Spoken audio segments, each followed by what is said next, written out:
السلام عليكم ورحمة الله.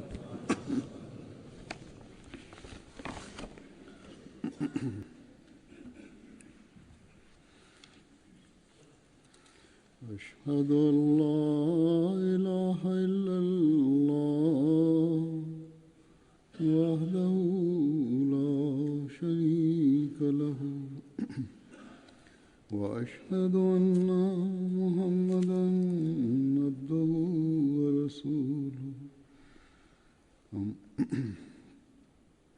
أما بعد فأعوذ بالله من الشيطان الرجيم بسم الله الرحمن الرحيم الحمد لله رب العالمين الرحمن الرحيم مالك يوم الدين إياك نعبد وإياك نستعين اهدنا الصراط المستقيم صراط الذين أنعمت عليهم غير المغضوب عليهم ولا الضالين.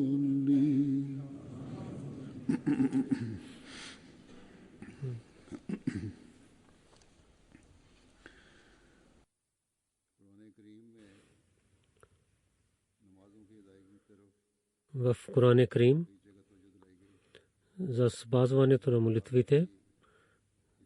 Аллах е дал заповедите някъде да спазваме нашите молитви, на другите места да постоянно да се молим и на време да се молим. Там има заповед и така и обяснени са времената и че в това време и това време трябва да се молим.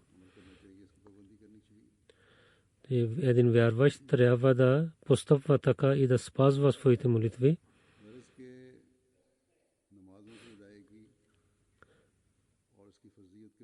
Основа е това, че спазването на молитвите и че те са важни молитвите. Много пъти Бог е посветил на един вярващ. Най-повече той е каза, че създаването на човека е да се моли на Бога, както Бог казва,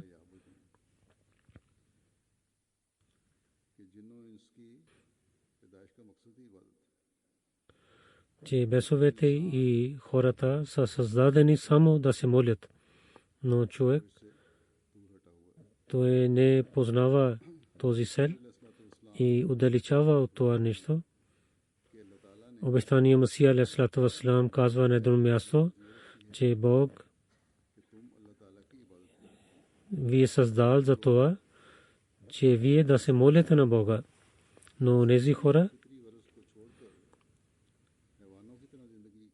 и забравят това нужда за природата и прекарва своя живот като животните само ядат и спият. Те удалечават от благословите на Бога и те не живеят за Бога. И този е цел за онзи човек, който претендира, че вярва, че той да опитва с всичките си усилия и опити да изпълнява този заповед, че да получава благословите на Бога и да получават благословите на Бога. И как той ще изпълни този цел за да се моли. И ислям ни казва да се пазваме 5 молитви всеки ден.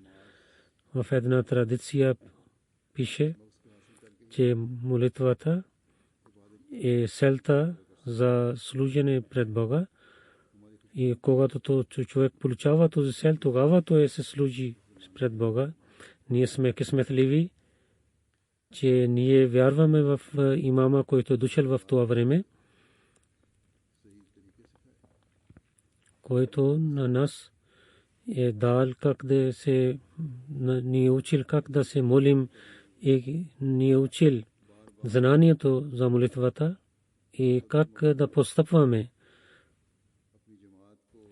Много пъти на различните места той на своя джамаат се посвети за да се молят.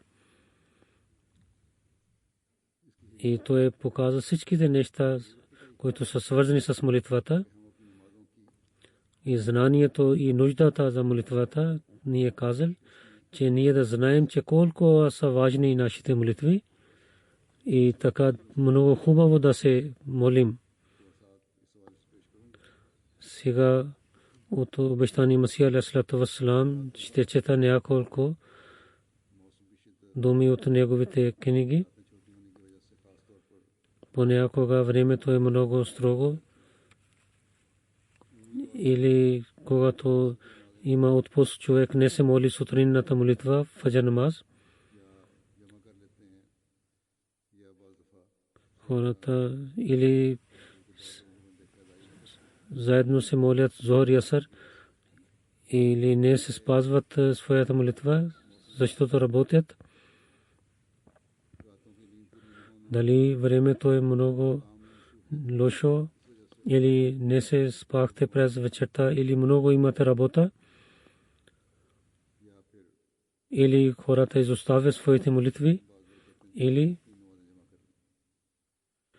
има и такива хора, те се сливат 3 молитви през деня. В нашето време, в нашите държави и сега времето идва назад за молитвата и сега в сутринна молитва гледаме, че хората по-малко идват. Онези хора, които идват от другите държави, понякога стават повече хора заради тях, но местните хора трябва да дадат внимание за това, които живеят близо до джамиите, които живеят в такива окръги, те трябва да отиват в джамиите или в центровете за намаз, особено за сутринната молитва, фаджр намаз да се молят. Не само тук, във всяка държава в света трябва да опитвате за това, че джамиите да бъдат пълни с молещите, особено далечните хора и мисионерите. Ако те ще дадат внимание, много хора ще идват в джамиите. Постоянно да се молите за това. Обещания Масия алейхиссалату вассалам казва на едно място, в един събор той каза, че да се молите молитвите постоянно. Няколко хора се молят само една молитва, те трябва да помнят, че молитвите няма да бъдат прощавани. И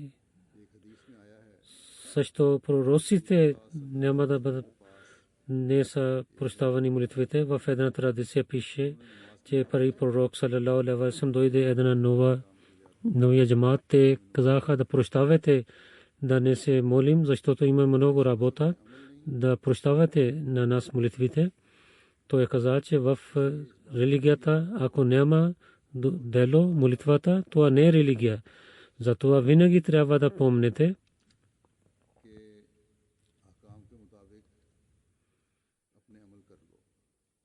както Бог е заповядвал, трябва така трябва да се постъпим. Един знак от знаците на Бога е, че на небето и в земя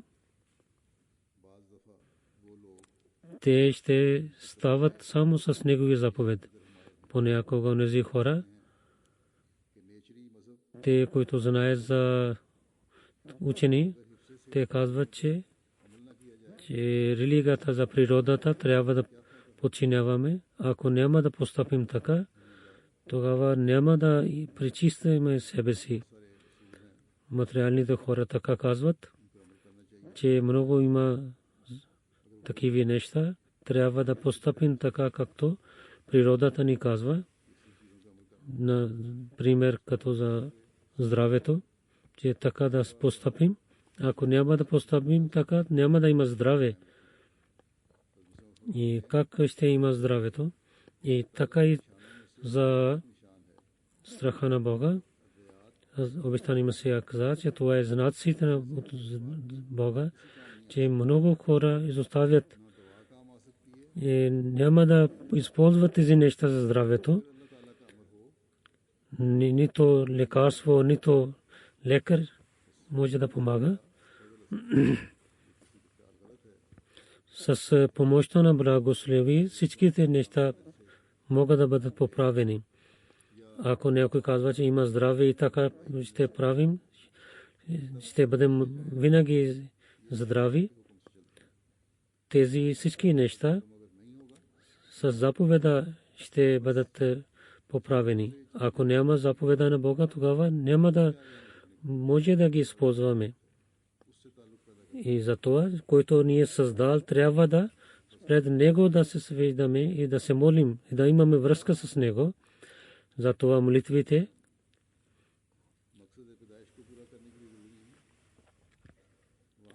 където са много важни да изпълняваме целта за създаването, така и ни пазят от проблемите и изпитанията. Много такива има неща, които човек не може да ги свърши, но с помощта на Бога той може да ги прави.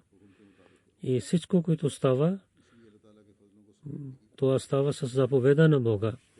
Затова, ако искате да получавате благословите на Бога, тогава трябва да опитваме да ги получаваме. На едно място обещания Месия казва, че това е истината, че каквото Бог иска, той прави. Той, ако няма където хора, там той прави населението, и където има населението, там той унищожава всичко. Град Бабул, той какво прави? Където хората искаха да живеят хората, там с заповеда на Бога всичко беше унищожено.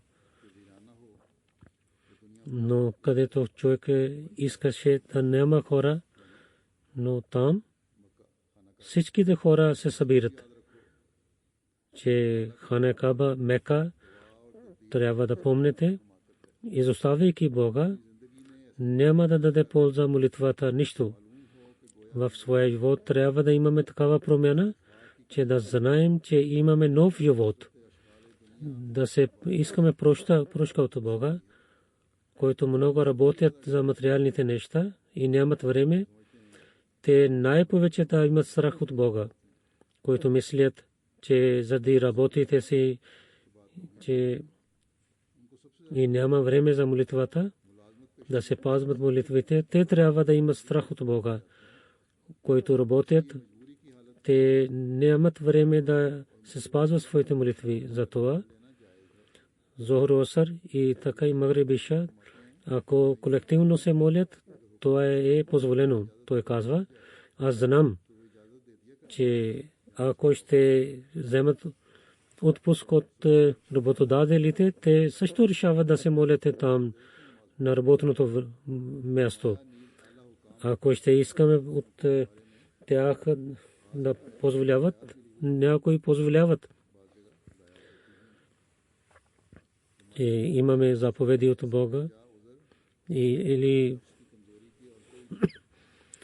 да не мислим да изоставим молитвите от себе си за правата на Бога и правата на хората. Винаги изпълнявате и другите задължения трябва да изпълнявате. И не само молитвите, той още повече иска от нас. И за това, за тахаджуд намаз и другите молитви, той казва, че всичките неща за този живот Ако така ще харчим за материалния живот, какво ще се съберем за следващия живот? Ако всяко време човек харчи само за материалните неща, тогава за следващия живот каквото е събрал? В тахаджуд намаз трябва да оставите и с много обич да се молите. В другите молитви, за да работите, човек има изпитанията, проблеми и Аллах дава парите. Трябва да се молим на време молитвата. Зохор и асър понякога трябва да се колективно да се молим. Бог знае, че има и слаби хора, затова той е позволявал тези неща. Но не може да се съберете 3 молитви на едно място. За работите хората имат някакви наказания и имат и изпитания от работодателите. И тогава защо не се трудят за Бога? Ако трудят за материалните неща и имат такива наказания, изпитания и за молитвата за Бога, ако ще се трудят, тогава винаги имате полза от тези молитви. Винаги трябва да помните, че сега нощите са малки. Да не спират да не се молите и да не ви спират да не изпълнявате Божиите заповеди или за това ние винаги трябва да гледаме себе си.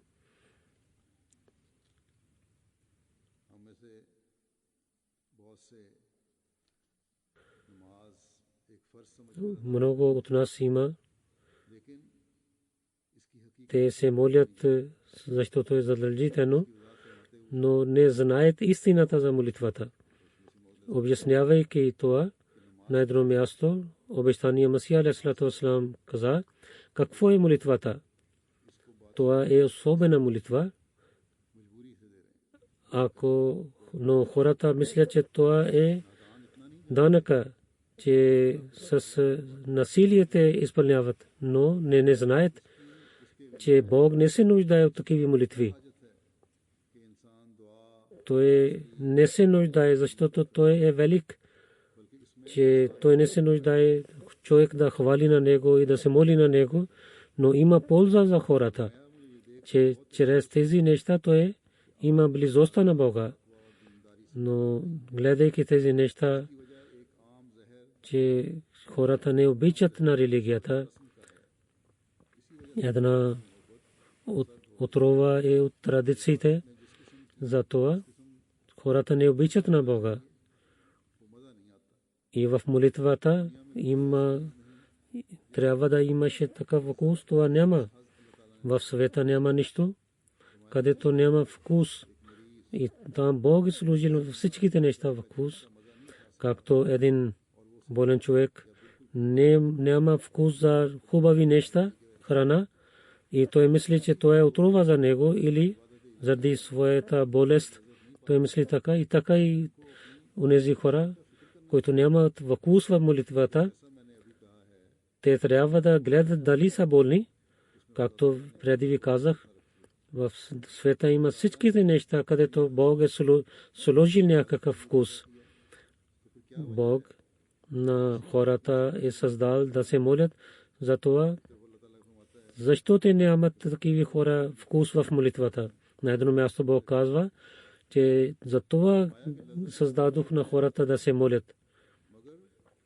Че вкус има в молитвата, но трябва да някой опитва да има тези неща и да опитва да има вкус. Бог казва в Корана, човек когато е създаден за молитвата, тогава трябва да има вкус в молитвата. Ние гледаме тези неща в нашия ежедневния живот. Във всяка работа Бог е сложил един вкус и ежедневните работи то ние може да ги гледаме всеки ден тези неща. И каза, че например гледате, че всичките неща, които са създадени за като храна, те са създадени за хората. Той не получава вкус от това. Много вкусни храна има тези неща, че Бог не му е дал един език да има вкус от такива неща. И гледайки тези неща, дали са животни, дали са хора, те всичките имат вкус от такива неща. Гледайки също има вкус за тях и ядейки също има вкус в тези неща. И когато слуша хубави звуци, също има вкус в сърцето, слушайки тези неща. И така той има радост в сърцето. И тогава той се нуждае от другите примери за тези неща. В всички неща има вкус, които са създадени от Бога, но ако няма вкус в молитвата, как може да става така? Те всички неща ни показват, че има и вкус в молитвата също. Той каза, че Бог казва, че ние направихме мъж и жена една чифт, че също има вкус в тяхната връзка. Ако само имаше, че те да създават децата, нямаше да стане така. Че Бог е създал хората и така той прави една връзка между жена и мъж и също е сложил там един вкус за тях. Някои хора, които материални хора са, те мислят, че то е само нашия цел да имаме този вкус. Че така и трябва да помните, че в молитвата няма някакъв данък. Там има вкус за всеки човек. Но този вкус е най-велик и най-хубав от всичките вкусове на света. Той казва, както един болен човек не може да вкуси хубава храна, така и един не е късметлив е този човек, който няма вкус от молитвата. Ако някой човек е болен и не може да вкуси на хубава храна, тогава не означава, че тази храна не е хубава. Той е болен, затова няма вкус. Така и един човек няма вкус от молитвата, тогава това не означава, че в молитвите няма вкус създаден от Бога. Има вкус там, но човек, когато той е болен, тогава негова болест не дава полза от този вкус. Затова ние да търсим такива неща, чрез които има вкус. Не само като един данък да мислейки данък да изпълняваме, когато така ще постъпваме, както преди ви казах, че някои хора, когато има дълги нощи, тогава идват за сутринната молитва, но когато има късни нощи, тогава те не идват за сутринната молитва. Те трябва да имат вкус от молитвите и така и да спазват другите молитви. И обяснявайки този вкус на друго място, обещания Масия алейхиссалату вассалам каза, че аз гледам, че хората не се молят така, както трябва, защото те нямат вкус, не знаят от този вкус, който Бог е сложил в молитвата. И много хора имат такиви, че те не знаят за този вкус. В градове и в селата хората са отчаиват. Трябва винаги пред Бога така да се молим както трябва, но те не се молят така. Тогава въпрос има, защо те не знаят за този вкус и нито те са опитаха този вкус. Няма такива заповеди. Понякога такава става, че ние работим нашите работи. Има зов за молитвата и те имат болка слушайки зов за молитвата, те не искат да слушат, че сега ще отиваме на молитвата, или не се обръщат вниманието. Те са хора, които не са добри. Има и такива хора тук. Те имат магазини до джамиите, но те не отиват в джамията. Искам да ви кажа, че с Бога, с много сила трябва да се молите. Както в плодове и другите неща имат вкус, така и трябва да има вкус в молитвата. Амин. Че в плодове и в храна има вкус. И така и трябва да се молим на Бога, че Той да ни даде вкус в молитвата. Че човек помни какво е ял, че когато гледа на някое красиво нещо, той помни за винаги това красота. Но когато гледа нещо не хубаво и грозно, тогава той помни красота и също и грозно нещо. Но ако няма връзка, тогава той не помни нищо. И така и онези, които не се молят, те мислят, че молитвата е един данък. Че как те да оставят своето спане и да остават и да се измият лицето и ръцете и да се молят. Това е истината. Те не знаят този вкус. Този вкус, който има в молитвата, те не са запознаха с това. Аз гледам, че един пиян, който пие, когато той няма вкус, тогава той още повече пие.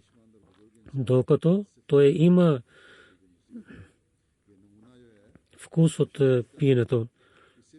Това е пример, като един пиян, един друг човек може да вземе полза от това. Каква полза? Че винаги да се моли. И ако няма вкус, да опитва да има вкус в молитвата и да се моли на Бога, той да сложи вкус за негова молитвата. И най-накрая ще дойде вкус, както един пиян човек много пие, да получава този вкус. И така и човек да опитва да получава с всичките си усилия да има вкус в молитвата. И с силата, както този пиян човек,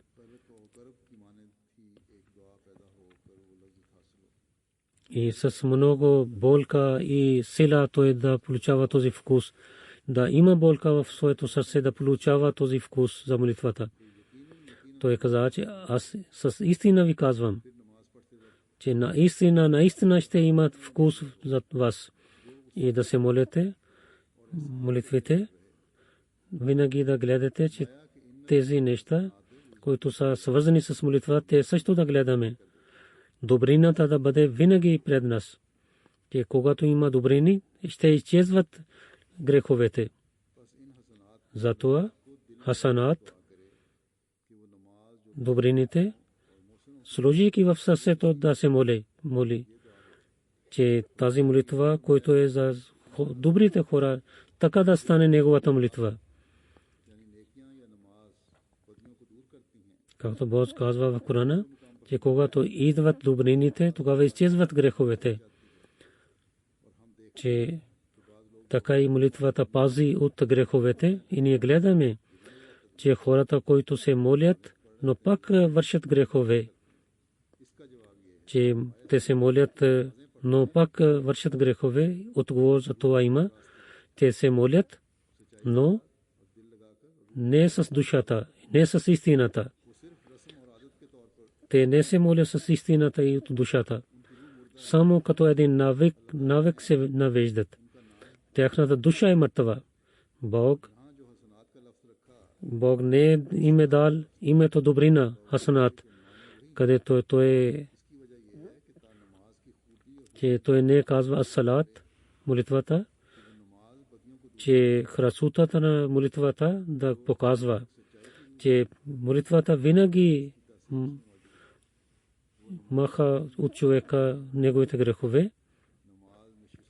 Такава молитва, наистина истинската молитва, чрез истинската молитва изчезват грехове.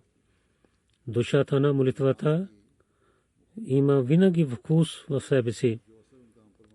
И така и в състоянието на молитвата, както трябва да се молим, обяснявайки това на едно място, той каза, винаги трябва да помнете, че в молитвата трябва да има работа и думите. Такава състояние трябва да има, че както трябва в молитвата. И друго това също, че човек стои пред Бога и с него говори. Понякога, че когато човек гледа някой нещо, има картина пред него, Бог показва такава картина, че той гледайки тази картина, че така и в молитвата, че има картината от атрибутите на Бога. В молитвата има различните състояния. Бог какво иска от него? Като една снимка Бог дава пример. В молитвата чрез езика, както човек рецитира, така и със своите ръце и крака, той също служи пред Бога. Молитвата, който ние се молим, рецитираме, и така и нашата работа и навеждане те показват, който ние рецитираме. Когато човек стои и хвали на Бога, това името му е Киям. И всеки човек знае, че както човек да хвали пред Бога, тогава има Киям и хвали на Бога и се моли на Бога така. Вижте, когато хората стават пред царове и владетелите, стоейки те хвалят на тях. И така Бог ни дал с езика, стоейки да се молим пред Него, че в духовността да стои пред Бога. И когато той стои и чете главата Фатиха и хвали на Бога, и в сърцето той трябва да гледа тази картина, че ние човек, когато хвали на някой, ако той е истинския човек, той постоянно ще се хвали. Лъжливо той не може да хвали. Когато човек хвали от сърцето, тогава той може да казва. Когато казва алхамдулилlah, задължително е, че той може само тогава алхамдулилlah може да казва, че да има, да знае, че всичките хвали принадлежат на Бога. Всички цялата възхваля принадлежи на Бога. Когато това ще влиза в сърцето, тогава това е Киям в духовността.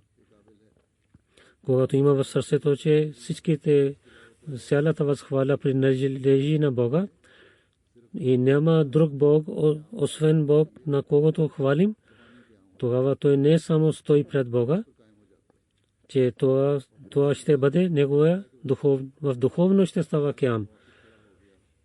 И тогава той ще мисли, че той става пред Бога, че така да има духовността, Киям в духовността. Това е състоянието на сърцето. И така и когато навежда, Субхана Рабби Алазим казва, когато човек казва, че той е велик, тогава той се навежда пред него. И Субхана Рабби Алазим казвайки от езика, и така и той се навежда пред Бога, и с езика той хвали на Бога, и така и с тялото си той навежда пред Бога, или отива в сажде, и така с думите той показва състоянието си. Една дума излиза от езика, но с телото той показва състоянието. На третия Субхана Рабби Алала думата Ала най-велик.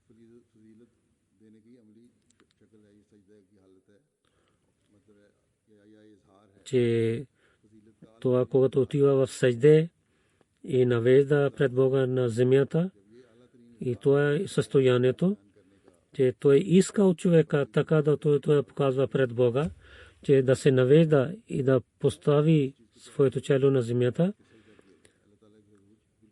Това изисква, че той да се навежда и да прави сажде пред Бога. Затова състоянието е, че той отива в сажда, казвайки тези думи. И казвайки тези думи, че друго състояние има в молитвата, че хваляйки Бога, че той е велик, отказва от сърцето, казва тези неща от сърцето и така и той навежда своето чело на земята. Това състоянието показва тези думите. С тези думи има три състояния на тялото. Една картина, когато представена пред него, езика, който е част от тялото, той също участва в това. И трето нещо, ако не се участва в това, какво е това трето нещо? Това е сърцето. И така и трябва да има кям в сърцето. Да гледа от сърцето на Бога, че той хвали на Бога и става пред Бога. И така и неговата душа също стоейки и хвали на Бога. Че от сърцето, състоянието на сърцето показва, че той гледа на Бога. Той също усеща се с тялото, душата също става пред Бога, който ще прави сажда. Когато казва Субхана Раби Алазим, и не само гледа и казва, че той е велик, той се навежда пред Бога. И така и неговата душа също навежда пред Бога. И на трето място той отива в сажда. И така той гледа, че в душата също отива в сажда пред Бога. Че сърцето също трябва да отива в сажда. Това състояние, когато няма в хората, тогава няма да бъде спокоен. Това салато означава, че защо има такава състояние в човека. Отговор е това, че винаги трябва да се моли, винаги трябва да спазва своите молитви и да не отчаива от такива неща, които идват в сърцата през молитвата, но постоянно трябва да се моли. И ще има битка с тези неща, които идват в мозъка и в сърцето през молитвата. И така сатана напада на човека.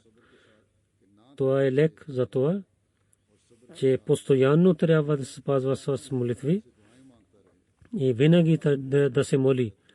И да се моли на Бога също. Най-накрая ще има това състояние, за което преди ви казах. Постоянно е едно условие за това. Ако има в човека, тогава Бог идва тогава към човека. И така той получава благословите на Бога. Но много хора не знаят тази истината.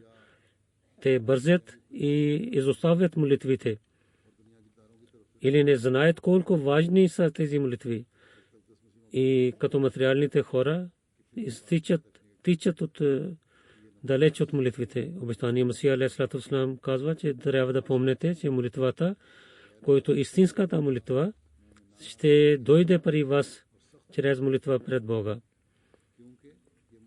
Да изискваме нещо от освен Бога, това не е позволено. Винаги да се молим само от Бога. Ние имаме връзки с един на друг, но такъв въпрос, изисквани неща, които трябва да се изискваме само от Бога, изоставайки Него, ако ще има надежда от хората, или да се навеждаме към хората, това не е позволено. Той каза, докато човек няма да има връзка с Бога и не иска всичките неща от Него, до тогава той не е истинския вярващ и мусулманин. Това е истината на исляма, че всичките човешки сили, дали са вътрешни или външни, да се навеждат пред Бога, както един двигател.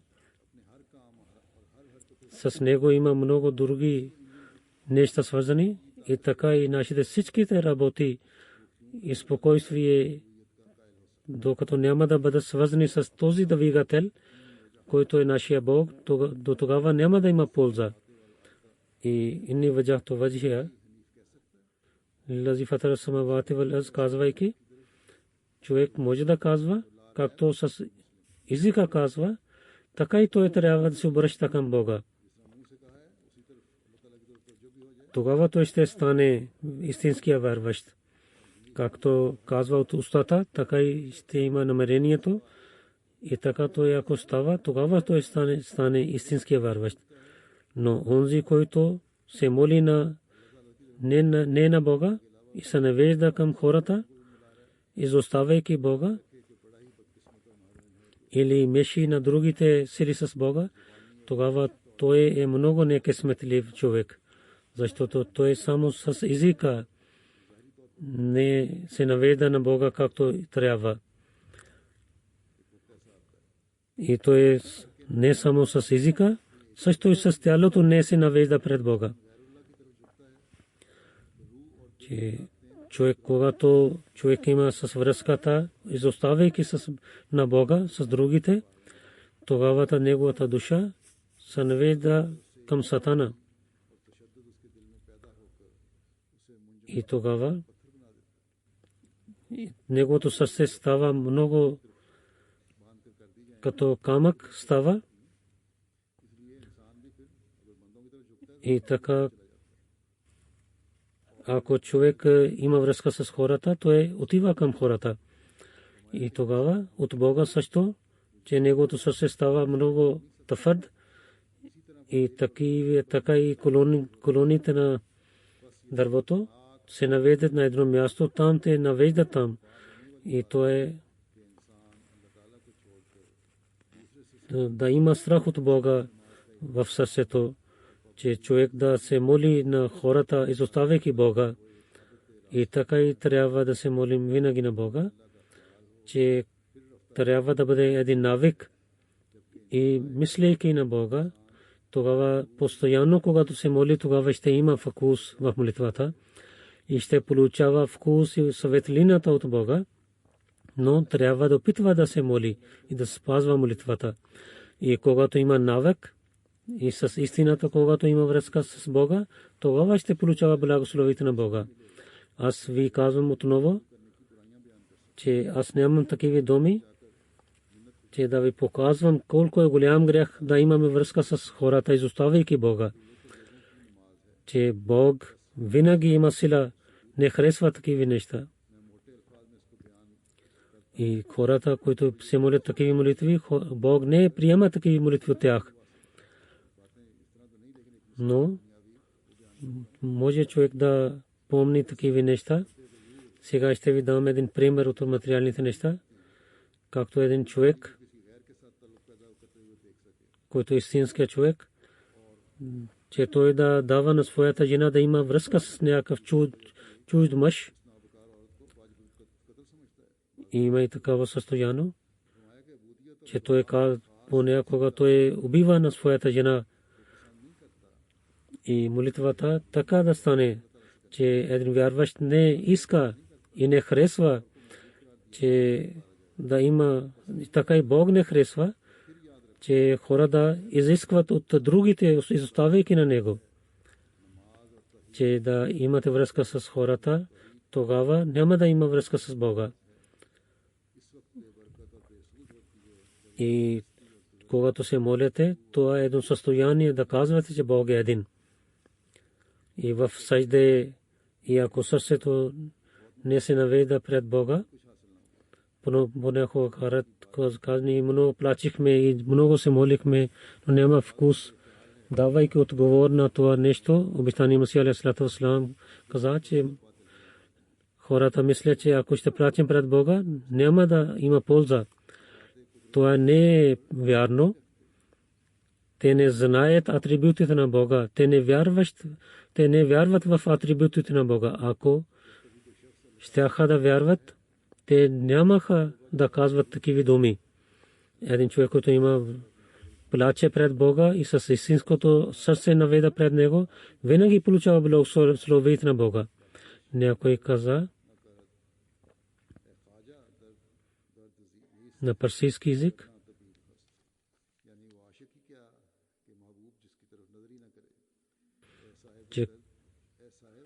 че какъв е този човек, че Бог не се навежда към, не се обръща към него. Той няма болка, но лекар има там. Бог иска, че вие да отивате пред него с чисто сърце. Условието това е, че както трябва, така да станете. Да бъдете така, както Бог иска от нас. И истинската промяна, който иска да отиваме пред Бога, това трябва да имаме. И с истина ви казвам, че много атрибути има при Бога. Много благословия има при Него. Но да гледаме и да получаваме, трябва с обичта да се обръщам към Бога, да имаме връзка с Бога и обичта с Бога. Когато има истински обич, тогава Аллах приема молитвите и помага. Затова нашето състояние трябва да стане така, че Аллах, Бог да приема нашите молитви. Тези хора, които казват, че Бог не приема молитвите, те не се молят те не се пазват петте молитви на деня.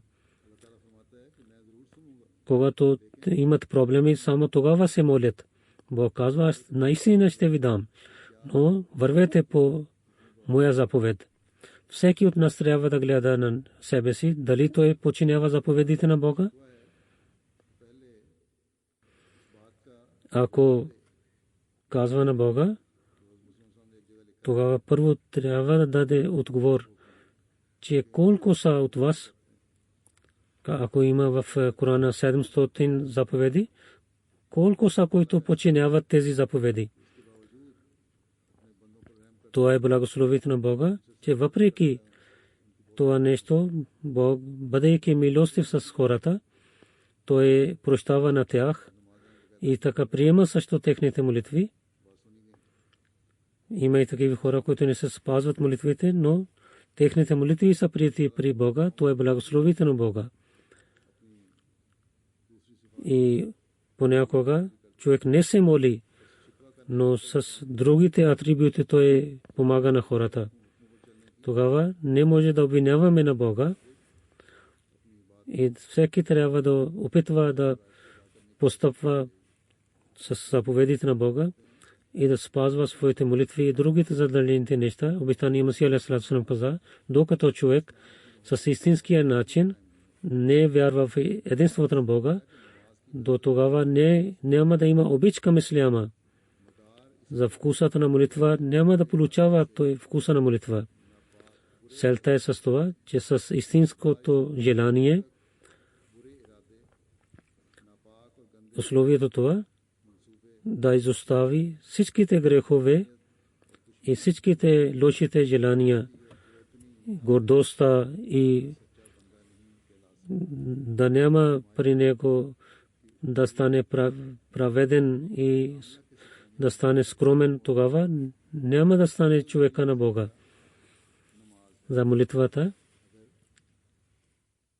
за да бъде човека на Бога, когато той иска да се навежда пред Бога, тогава най-хубавият начин, който учи на човека като учител, това е молитвата.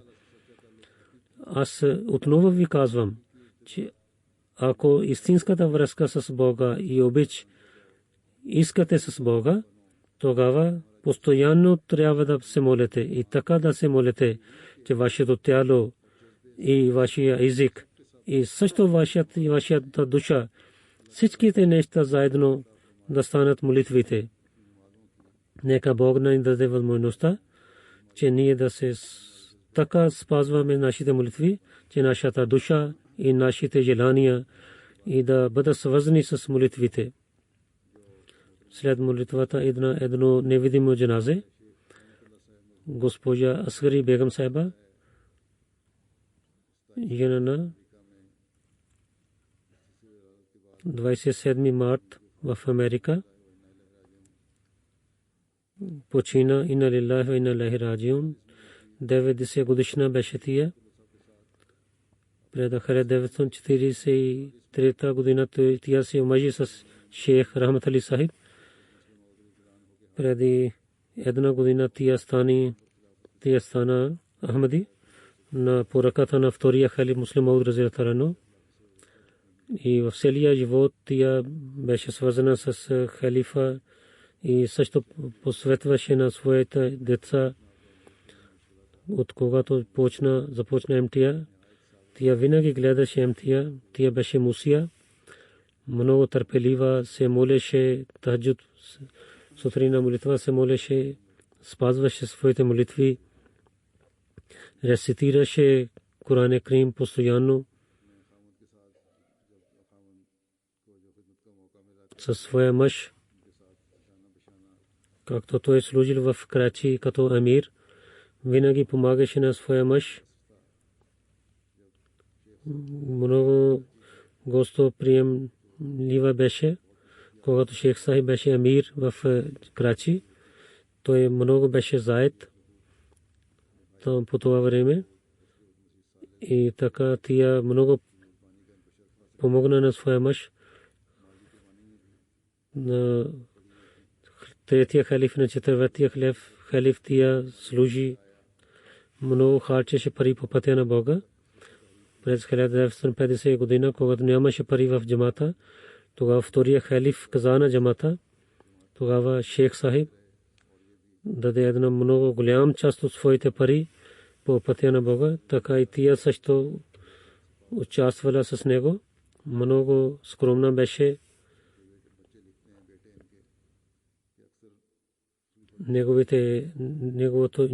Нейният син пише, че винаги казваше на децата да пишем писма на Хазур.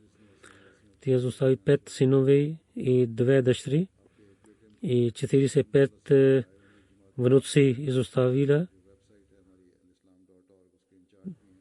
Един син е наиб амир в Америка и нашия вебсайт той е главен за това alislam.org. Един син тук живее.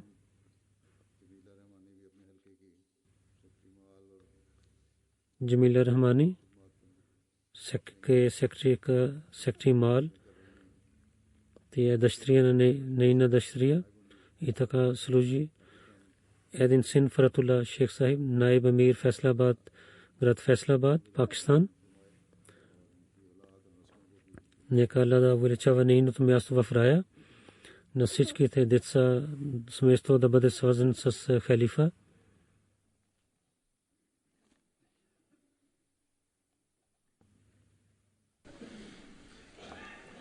Alhamdulillah, nahmaduhu wa nasta'inuhu wa nastaghfiruhu wa nu'minu bihi wa natawakkalu alayhi wa na'udhu billahi min shururi anfusina wa min sayyiati a'malina. من يهده الله فلا مضل له ومن يضلل فلا هادي له ونشهد أن لا إله إلا الله ونشهد أن محمدا عبده ورسوله. عباد الله رحمكم الله، إن الله يأمر بالعدل والإحسان وإيتاء ذي القربى وينهى عن الفحشاء والمنكر والبغي يعظكم لعلكم تذكرون. اذكروا الله يذكركم وادعوه يستجب لكم ولذكر الله